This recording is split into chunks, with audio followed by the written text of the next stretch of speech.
السلام علیکم ورحمۃ اللہ وبرکاتہ۔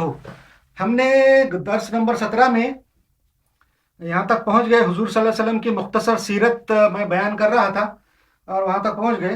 حضور صلی اللہ علیہ وسلم کی سیرت کا ذکر فتح مکہ کے بغیر ناممکن ہے اور ادھورا بھی ہے۔ تو حضور صلی اللہ علیہ وسلم جو ہے مدینہ چلے گئے، جیسے ہمارا ذکر نکلا تھا کہ مکہ سے مدینہ چلے گئے، وہاں پہ پھر انہوں نے وہاں کے لوگوں کو اسلام کی دین کی تبلیغ کی، اور بعد میں مدینہ کے لوگوں نے اسلام قبول کیا، مدینہ میں اسلام کو بہت عروج حاصل ہوا، حضور صلی اللہ علیہ وسلم نے ایک اچھا معاشرہ قائم کیا مدینہ میں، اور مدینہ شریف کے اندر ایک مسلم معاشرہ قائم ہو گیا۔ وہاں پہ بھی دشمنان اسلام جو تھے، کفار اور مشرکین، وہ مسلمانوں کے ساتھ جنگ کرتے رہے، جھگڑتے رہے، لڑتے رہے۔ حضور صلی اللہ علیہ وسلم کی بہت سی لڑائیاں ہوئی وہاں پہ، تقریباً 30 لڑائیاں ہوئی، جنگ ہوئی دشمنوں کے ساتھ، اور اللہ کرم سے ہر جنگ میں حضور صلی اللہ علیہ وسلم کو فتح ہوئی، اسلام کو کامرانی ہوئی اور اسلام کا عروج حاصل ہوا۔ مدینہ میں جو ہے اسلام بہت اچھی طرح سے پھیلا، ایک اسلامی ریاست، ایک حکومت قائم ہو گئی۔ حضور صلی اللہ علیہ وسلم وہ اسلامی حکومت کے سربراہ تھے، اور سب جو مسلمان تھے ان کو مانتے تھے، ان کے ہاتھ پہ بیعت کیے ہوئے تھے۔ پھر اس کے بعد جو مکہ شریف سے جو حضور صلی اللہ علیہ وسلم آئے تھے مدینہ ہجرت کر کے، تو پھر مکہ بھی فتح ہوا مدینہ کے آخری زمانے میں، جب تقریباً 8 سال ہو گئے حضور صلی اللہ علیہ وسلم کو ہجرت کر کے مدینہ جا کے، تو پھر مکہ فتح ہو گیا۔ مکہ کے جو دشمن تھے سارے مطیع ہو گئے، اور وہاں کے لوگوں کو ٹائم دے دیا گیا کہ 4 مہینے کے اندر یا تو اسلام قبول کرو، یا مکہ یا عرب کی زمین چھوڑ کے چلے جاؤ۔ تو بہت سارے لوگ اسلام قبول کر لیے، بہت کم لوگ تھے ادھر ادھر بھاگ گئے، اور حضور صلی اللہ علیہ وسلم نے مکہ فتح کیا۔ کعبے کے اندر جو بت تھے، لوگوں نے مسلمانوں نے جو ہے نکال کے سب باہر پھینک دیے، کعبے کے باہر نکال کے پھینک دیے، اور کعبے کو پاک کر دیا گیا، اور کعبہ جو ہے بتوں سے صاف ہو گیا۔ مکہ فتح ہو گیا، اسلامی حکومت قائم ہو گئی مکہ مدینہ میں۔ اور حضور صلی اللہ علیہ وسلم جو ہے حج کیا حضور صلی اللہ علیہ وسلم نے وہاں پہ مکہ اس کے اندر، اور آخری حج جو کیا بہت مشہور ہے۔ اس کے بعد جو ہے حضور صلی اللہ علیہ وسلم مدینہ تشریف لائے۔ مدینہ تشریف لانے کے بعد حضور صلی اللہ علیہ وسلم بیمار ہوئے، بیمار ہونے کے بعد ان کا انتقال ہو گیا۔ اس کے بعد جیسا میں نے بتایا کہ جمہوری طریقے سے، ڈیموکریٹک طریقے سے خلافت قائم ہوئی، ایک کے بعد ایک خلیفہ بنے، اور حضور صلی اللہ علیہ وسلم نے فرما دیا تھا کہ میرے بعد خلافت 30 سال رہیں گی، خلافت راشدہ 30 سال رہیں گی، اور اس کے بعد جو ہے ظالم حکومت اور ظالم بادشاہت قائم ہو جائیں گی۔ تو ایسا ہی ہوا، جیسا کہ میں نے مختصر پہلے ذکر کر دیا کہ حضرت علی کے شہادت کے بعد ان کے بیٹے حضرت حسن کی خلافت 6 مہینے رہی، اور یہ پورا سلسلہ حضرت ابوبکر صدیق سے لے کے تو حضرت حسن تک کا 30 سال کا ہوتا ہے۔ 30 سال کے بعد حضرت حسن کے بھی شہادت کے بعد ان کا بھی انتقال ہو گیا زہر دینے سے، ان کو بھی کسی نے زہر دے دیا اور حضرت حسن کا انتقال ہو گیا۔ اس کے بعد حضرت حسین کا جو جنگ ہوئی، لڑائی ہوئی یزید کے ساتھ، کربلا کی، جو بہت مشہور ہے کہ یزید کی فوج کے ساتھ حضرت حسین کی جنگ ہوئی، جس کے اندر حضرت حسین کو اور ان کے ساتھیوں کو ان کی فوج نے، یزید کی فوج نے ختم کر دیا۔ اس کی وجہ سے لوگ جو ہے کربلا کا اور محرم کا جو ہے وہ مناتے ہیں، اور 10 محرم کی 10 تاریخ کو حضرت حسین رضی اللہ عنہ کو شہید کر دیا دشمنوں نے۔ اس کے بعد جو ہے خلافت نہیں قائم ہوئی بلکہ بادشاہت قائم ہو گئی، بنو امیہ کے لوگوں نے بادشاہت قائم کر دی، اور بہت ظلم اور جبر کرنے لگے، جیسا حضور صلی اللہ علیہ وسلم نے اپنے حدیث میں فرمایا تھا کہ یہ خلافت 30 سال رہیں گی، خلافت راشدہ 30 سال رہیں گی، اور اس کے بعد جو ہے تو ظالم اور جابر بادشاہت قائم ہو جائیں گی۔ بالکل ایسا ہی ہوا، اس کے بعد ظالم اور جابر بادشاہت قائم ہو گئی۔ ان ظالم لوگوں نے بہت سے مسلمانوں کو ذلیل کیا، مدینہ کے اندر مدینہ کی بے حرمتی کی، مکہ کی بے حرمتی کی، بہت سے صحابہ کو قتل کیا، پورا خوف کا ماحول ہو گیا۔ تقریباً 200 سال تک مسلمان خوف میں رہے، اور اس خوف کے دوران جو اچھے مسلمان تھے، جو صحیح اسلام کو جاننے والے تھے، انہوں نے حدیث جمع کی، حدیث کے اوپر محنتیں کی۔ یہ آج جو حدیث ہمارے پاس ہے وہ انہی لوگوں کا کام ہے جو حضور صلی اللہ علیہ وسلم کے بعد، جو خلافت راشدہ قائم ہونے کے بعد 100 سال کے اندر، 150 سال کے اندر انہوں نے خاموشی سے محنت کی، کیونکہ ان پہ خوف طاری تھا، بنو امیہ کی حکومت کا ان کے بعد دہشت طاری تھی، اور سب خوف میں تھے، کوئی بات نہیں کر سکتا تھا، کسی قسم کا صحیح اسلامی نام نہیں لے سکتے تھے، اتنی حالات خراب ہو گئے تھے۔ پھر بھی ان لوگوں نے، جو محدث جن کو کہتے ہیں امام بخاری نے، امام مسلم نے اور بہت سارے محدثین نے صحیح صحیح حدیثیں جمع کی۔ حضور صلی اللہ علیہ وسلم کے جو ساتھی تھے، جو باقی تھے، جنہوں نے حضور صلی اللہ علیہ وسلم کے بعد لوگوں سے سنا تھا، ایسے سارے لوگوں سے حدیثیں جمع کی، ان کے اوپر تحقیق کی، اور وہ حدیث بولنے والے جو لوگ ہیں ان کی کیریکٹرس معلوم کیے کہ کیسے تھے، ان کے بایو ڈاٹا جمع کیے، اور اسماء الرجال کے بڑے بڑے کتابیں بنائی، اور پورے حدیثیں جمع کی۔ قرآن کا علم، قرآن تو موجود تھا، قرآن کی پھر کاپیاں بنائی، لکھی، دور دور سے۔ اس زمانے میں کاغذ نہیں تھا، کاغذ لانا مشکل تھا، مطلب بہت مہنگا تھا کاغذ۔ آج کے زمانے میں جو کرنسی نوٹ ہے وہ اس کے جیسی اس کی کاغذ، ایک ایک کاغذ کی قیمت تھی۔ کاغذ جو ہے بہت دور دور سے امپورٹ کرنا پڑتا تھا، وہاں پہ عرب میں لوکل میں کاغذ نہیں بنتا تھا، پھر بھی لوگوں نے کاغذ لائے، قرآن شریف کے لکھے، نسخے لکھے، حدیثیں لکھی، ہزاروں کتابیں حدیث کی لکھی، اتنا زیادہ علم لکھا، تقریباً 5 لاکھ سے زیادہ حدیثیں جمع کی، قرآن شریف کے نسخے بنائے، ہر جگہ تعلیم دی۔ یہ سب خاموشی سے چلتا رہا، حکومت کا اس کے اندر کوئی دخل نہیں تھا، کوئی حکومت کو کوئی معلوم نہیں تھا، نہ حکومت کا کوئی اس میں مدد تھی۔ جو بنی امیہ کی حکومت تھی ان کی کوئی مدد نہیں تھی، وہ خالی ملک فتح کرنے، لوگوں کو ڈرانے دھمکانے اور اپنی حکومت مستحکم کرنے اور لوگوں پہ ظلم اور جبر کرنے کے واسطے کرتے رہتے تھے۔ ایسا چلتا رہا۔ اسلامی تاریخ کا ذکر آگے آئے گا تو حضور صلی اللہ علیہ وسلم کے بعد جو خلافت قائم ہوئی تھی وہ ڈیموکریسی سے ہوئی تھی۔ اس زمانے میں ڈیموکریسی یعنی جمہوریت سے لوگوں کا مشورہ ہوتا تھا، رائے مشورہ کر کے لوگوں کے اندر رائے معلوم کی جاتی تھی، کمیٹی بنائی جاتی تھی 8-10 لوگوں کی، 6 لوگوں کی، اور وہ لوگوں کے اندر شہر میں سٹی میں گھوم کے لوگوں کی رائے معلوم کرتے تھے کہ کس کو خلیفہ بنانا ہے۔ اس زمانے میں ووٹنگ اور بیلٹ ایسی مشین نہیں تھی، اور اس لیے وہ لوگوں کی رائے معلوم کرتے تھے، اور اکثریت کی رائے سے وہ فیصلہ ہوتا تھا۔ تو اسلام میں جمہوریت ہے، بادشاہت کو اور ناپسندیدہ کیا گیا۔ تو میں بتا رہا تھا کہ یہ جو محدثین بنے اور جو کربلا کا واقعہ ہوا اور جو اسلامی جو خلافت راشدہ کو ختم کر کے بادشاہت قائم کی، اس کے جو ہے نا جو برائیاں جو سب سے پہلے ظاہر ہوئی، سب سے پہلے جو برائی اس کی ظاہر ہوئی، ایک تو اسلامی نظام، جو اسلامی سسٹم جو انصاف کے مبنی تھا وہ ختم کر دیا گیا، اور خاندانی، اور باپ کے بعد بیٹا، بیٹے کے بعد بیٹا، ایسی بادشاہت قائم ہو گئی۔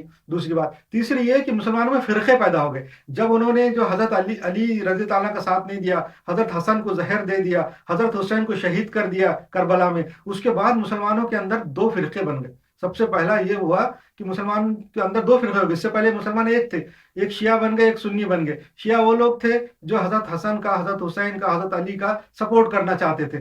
دیکھو، اپنے اسلام میں حضور صلی اللہ علیہ وسلم کی اولاد سے محبت کرنا لازمی ہے۔ حضور صلی اللہ علیہ وسلم جو ہمارے آخری نبی ہیں، ہم لوگ سارے پورے دنیا کے مسلمان حضور صلی اللہ علیہ وسلم سے بہت محبت کرتے ہیں، اس لیے ان کے اولاد سے بھی محبت کرنا ضروری ہے، لازمی ہے۔ ان کے اولاد سے دشمنی نہیں کرنا چاہیے۔ اور حضرت علی جو ہے، حضرت علی جو حضور کے ہی خاندان کے تھے، حضور کے سگے چچا کے بیٹے تھے، اور حضور کی جو چہیتی بیٹی ہے حضرت فاطمہ زہرا علیہ السلام، ان کے ہسبینڈ ہے، اور حضرت حسن اور حسین کے والد ہے، اور یہ اس لیے حضور صلی اللہ علیہ وسلم کے خاندان کے ہے، اور جن کو اہل بیت بولتے، اس میں علی بھی شامل ہے، حضور شامل ہے، حضرت فاطمہ شامل ہے، ان کے بیٹے شامل ہے، دوسری بیویاں شامل ہے، سب بچے شامل ہے۔ اس لیے حضور صلی اللہ علیہ وسلم کے جو اولاد ہے ان سے بھی محبت کرنا چاہیے۔ تو مگر مسلمانوں نے ایسا نہیں کیا، حکومت کے لالچ میں اور جھوٹی خلافت کے لالچ میں مسلمانوں حضور صلی اللہ علیہ وسلم کی اولاد کو چن چن کے مارا، انہوں نے چن چن کے مارا، ان کو باقی نہیں رکھا، اور ہر قسم کی ان کو تکلیفیں دی، اور وہ چھپ گئے۔ جو بھی اولاد باقی ہے وہ بالکل چھپ گئے، اور ان کا کچھ لوگوں نے سپورٹ کیا، اور وہ بالکل انڈر گراؤنڈ ہو گئے۔ تو ایسا ایک فرقہ بن گیا جو حضرت محمد مصطفیٰ صلی اللہ علیہ وسلم کی اولاد کا جو سپورٹ کرنے والے تھے، ان کا ایک فرقہ بن گیا جس کو شیعہ بولتے۔ وہ شروع میں صحیح تھا، حضور صلی اللہ علیہ وسلم کی اولاد سے محبت کرنا چاہیے، وہ صحیح تھا، مگر ان کے عقائد بعد میں بگڑتے چلے گئے، وہ شدت پسند ہوتے چلے گئے۔ شیعہ لوگ جو ہے بعد میں شدت پسند ہو گئے۔ شروع میں ان کا نظریہ صحیح تھا کہ حضور کی اولاد سے محبت کرنا چاہیے، انہوں نے کیا محبت، اور ان کا نظریہ، ان کا انٹینشن، ان کی نیت صحیح تھی، مگر بعد میں دھیرے دھیرے دھیرے دھیرے وہ جو نا سماج سے الگ ہوتے چلے گئے، عام مسلمانوں سے الگ ہوتے چلے گئے، اور ان کے اندر کٹر پناہ اور فرقہ پرستی آتی چلے گئی، اور ان کے اندر تعصب آتا چلا گیا، اور وہ بہت زیادہ کمونل ہو گئے، اور وہ اپنے پاس حدیثیں جمع کرنا، یہ کرنے کے اندر بھی جو ہے نا وہ انہوں نے تمیز نہیں کی کہ صحیح حدیثیں ہیں، جھوٹی ہیں، اپنے فیور کی، اپنے والی جو لوگوں نے جو حضور کے تعلق سے غلط حدیثیں گھڑ لی تھی وہ بھی انہوں نے اپنے پاس شامل کر لی، زیادہ تحقیق نہیں کی۔ جیسا سنیوں کے پاس جو حدیثیں ہیں وہ بہت زیادہ تحقیق کرنے کے بعد ہے، انصاف کے ساتھ انہوں نے اس کو جمع کیا ہے۔ ایسا یہ فرق نہیں دیکھا کہ یہ